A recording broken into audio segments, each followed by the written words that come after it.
14 বছর বয়সেই প্রথম জেনেছিলাম আমার জন্মের খবর পেয়ে ঠাম্মা মাথায় হাত দিয়ে বারান্দায় বসে পড়েছিল। আমি বাবা মার দ্বিতীয় কন্যা সন্তান। এই ঘটনার ঠিক 1.5 বছর পর আমার ভাইয়ের জন্ম হয়। ঠাম্মা আমাকে সারা জীবন লক্ষ্মীছাড়ি বলেই ডাকতো। ছোটবেলাতেই বুঝে গিয়েছিলাম বাড়িতে আমার আর দিদির জন্য এক রকম ব্যবস্থা, আর ভাইয়ের জন্য অন্য রকম। পুজোয় ভাইয়ের জন্য 4টে জামা, আমার আর দিদির একটা একটা। ভাইয়ের টিফিন বক্সে আপেল কলা মিষ্টি, আমার আর দিদির যা হোক কিছু। এসব কড়া নিয়মের বাইরে বেরোনোর ক্ষমতা আমার মায়ের ছিল না। দিদিও কখনো নিয়ম ভাঙার চেষ্টা করেনি, কিন্তু আমাকে বারবার ঠাম্মার কাছে শুনতে হয়েছে, এ মেয়ের বড় নোলা, ভীষণ লোভী, এক্কেবারে অলক্ষী এসেছে কোথা থেকে। তবু আমার বায়নার অন্ত ছিল না। মা মাঝে মাঝেই আমার বায়না মেটাতে সবাইকে লুকিয়ে পয়সা দিত। দিদিকে কখনো কিছু চাইতে দেখিনি। আমি তখন ক্লাস 6-এ। স্কুল থেকে ফিরে দেখি মার মুখ থমথমে। কিছু একটা হয়েছে আন্দাজ করতে পারছি। সন্ধেবেলা পড়তে বসে দিদি বলল, তুই মাকে এত বিপদে ফেলিস কেন? আজ ঠাম্মা দেখেছে মার থেকে লুকিয়ে পয়সা নিচ্ছিস। আমার থেকে 3.5 বছরের বড় দিদি সেদিন আমাকে বুঝিয়ে দিল এ বাড়িতে মেয়েদের কি কি করতে নেই। মেয়েদের মুখ ফুটে কিছু চাইতে নেই, বেশি কথা বলতে নেই, লাফাতে নেই, দৌড়াতে নেই, মেয়েদের চিৎকার করতে নেই, ঘুড়ি উড়াতে নেই, গুলি খেলতে নেই, পা ছড়িয়ে বসতে নেই, হাহা করে হাসতে নেই, সবসময় খাই খাই করতে নেই। অবাক হয়ে সেদিন আমি নেয়ের ফর্দ শুনেছিলাম। দিদিকে খুব বেশি দিন এই নেই মানতে হয়নি। আমার রোগা ভোগা দিদিটা বিয়ের ধকল সামলাতে পারেনি। বিয়ের 2 বছর পর মাত্র 22-এই শ্বশুর বাড়িতেই মারা যায়। সেদিন প্রথম আমার মা সারাদিন বিছানায় শুয়েছিল। ঠাকুমা, ভাই আর বাবার মানবিকতা বোধকে সেই একদিনের জন্য কিছুটা জাগ্রত অবস্থায় দেখেছিলাম। সারাদিন কেউ মাকে কোনো ফরমায়েশ করায়নি।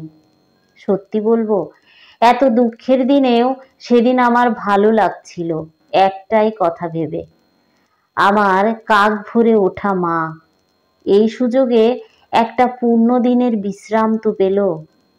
কলেজে এক অধ্যাপক ফাঁকা ক্লাসরুমে আমার এক বান্ধবীর হাত চেপে ধরেছিল। ব্যাপারটা প্রিন্সিপালকে জানাতে গেলাম। তিনি বললেন, গার্লস কলেজে এসব হয়েই থাকে, এ নিয়ে বেশি শোরগোল করো না, আমি দেখছি কি ব্যবস্থা নেওয়া যায়। তিনি যে কি ব্যবস্থা নিয়েছিলেন আজও জানতে পারিনি, কিন্তু আমার ভাই ব্যাপারটা কোনোভাবে জেনে আমাকে বিশেষ ব্যবস্থা নেয়ার পরামর্শ দিয়েছিল। বাবার সামনে দাঁড়িয়ে সে সোজা ভাষায় আমাকে বলল, তোর আর সেজেগুজে কলেজ যাবার দরকার নেই, বাড়িতে পড়ে পরীক্ষা দে। আমি তো দিদির মতো লক্ষ্মী মেয়ে নই, তাই অন্যের করে দেয়া ব্যবস্থা আমার পক্ষে মানা সম্ভব হয়নি। আমার মেয়েবেলার আর একদিনের কথা খুব মনে পড়ে। বাড়িতে কি একটা পুজো ছিল। দিদি মাকে রান্নাঘরে সাহায্য করছে, ঠাম্মা আমাকে ঠাকুর ঘরে নিয়ে গিয়ে প্রসাদ, ঘট, ফুল, বেলপাতা সাজানোর প্রশিক্ষণ দিচ্ছে। পুজোর জোগাড় শেষ হলো, আমার শিক্ষাও সম্পূর্ণ হলো, কিন্তু আমার চোখ তখনও আটকে আছে নারায়ণের জন্য সাজানো প্রসাদী নৈবেদ্যের থালায়। নৈবেদ্যের চূড়ায় চূড়ামণি হয়ে বসে আছে বেশ বড় সাইজের একটা নলেন গুড়ের সন্দেশ। যথাসময়ে পূজা শেষ হলো। মা প্রসাদ ভাগ করার তোড়জোড় করছে। হঠাৎ সবকিছু সরিয়ে সবাইকে অবাক করে দিয়ে আমি সেই মহাগ্র সন্দেশ ছো মেরে তুলে নিয়ে মুখে পুরে দিলাম। মুখ ভর্তি সুস্বাদু সন্দেশে আমি তখন অভিভূত। হুঁশ ফিরল যখন সন্দেশ ভরা গালে মায়ের প্রচণ্ড এক চড় এসে পড়ল। ঠাকুমার প্রভূত গালিগালাজ থেকে বুঝলাম নৈবেদ্য যতই আমার সাজানো হোক, সেই প্রসাদের সিংহভাগই অধিকারী বাড়ির পুরুষ সদস্যেরা। দুগালে মায়ের 5 আঙুলের দাগ নিয়ে কখন ঘুমিয়ে পড়েছি। অনেক রাতে মায়ের ছোঁয়ায় ঘুম ভাঙল। অভিমানে রাগে মুখ ফিরিয়ে শুয়ে রইলাম, কিন্তু আমার চুলে হাত বুলাতে বুলাতে মায়ের অসহায় কান্না কোনো দিন ভুলতে পারিনি। মরার সময় ছেলের হাতের জল না পেলে নাকি স্বর্গবাস হয় না। ঠাম্মার এই কথাটা বাবা মনে প্রাণে বিশ্বাস করত। ভাই ছিল আমার বাবার সেই স্বর্গবাসের ইনভেস্টমেন্ট।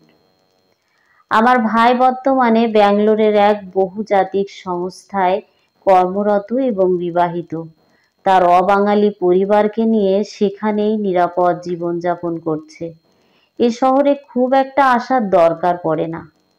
এলেও অফিসের ভিআইপি গেস্ট হাউসে থাকে।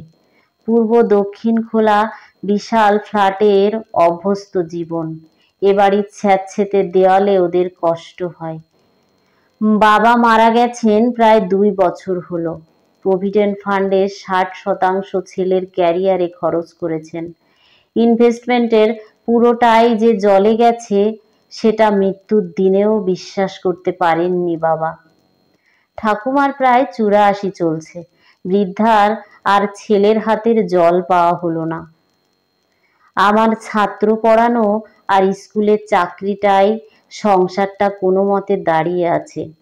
সেদিন সবে বাড়ির দরজায় পা রেখেছি, মা ছুটে এলো, তাড়াতাড়ি আয়, সকাল থেকে কিচ্ছু খাচ্ছে না, বারবার তোকে খুঁজছে। ঘরে ঢুকে বৃদ্ধার মাথার কাছে বসলাম। মনে হলো আমাকে দেখে একটু যেন হাসলো। আমার হাতে ধরা দুধের গ্লাস থেকে 2 চুমুক মুখে দিয়েই আবার ক্লান্তিতে মাথাটা বিছানায় এলিয়ে দিল। ইশারায় আমাকে কাছে ডাকলো। আমি মুখটা নামিয়ে আনলাম মুখের কাছে। খুব আস্তে, প্রায় নিভে যাওয়া কণ্ঠে ঠাম্মা বলল, লক্ষ্মী ছাড়ি বিয়ে করিস?